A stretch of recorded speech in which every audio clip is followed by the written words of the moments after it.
تو Jeffrey Epstein आखिर कौन थे? इस high profile sex trafficking case का मरकजी किरदार बनने से पहले एप्स्टीन एक मैथ्स टीचर और एक कामयाब फाइनेंसियर थे। 1980 की दहाई में वो अपनी पुरतायुश पार्टीज और प्राइवेट जेट्स के लिए मशहूर थे और इस दौरान वो अपने क्लाइंट्स के लाखों डॉलर मैनेज करते थे। उनका उठना बैठना सेलिब्रिटीज, आर्टिस्ट और सियासतदानों के साथ होने लगा। एक तरफ वो बहुत ही हाई प्रोफाइल थे तो दूसरी तरफ उनकी निजी जिंदगी काफ़ी प्राइवेट थी। उन्होंने कभी शादी नहीं की लेकिन कई खवातीन को डेट किया जिनमें गिलेन मैक्सवेल शामिल थीं।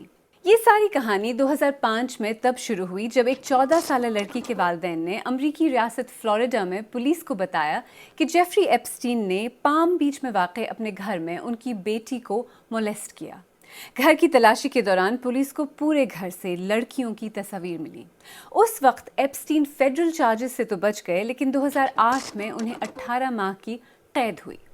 FBI की तरफ से एप्स्टीन के मैनहट्टन वाले बंगले पर रेड से पुलिस एप्स्टीन के हाउस मैनेजर हुआन अलेसी तक पहुंची, जिनकी गवाही शायद सबसे ज़्यादा पुरअसर थी। मिस्टर अलेसी के मुताबिक एप्स्टीन और मैक्सवेल उन्हें कम उम्र लड़कियों से राब्ता करने और मसाज या मालिश के लिए उन्हें लेकर आने को कहते थे।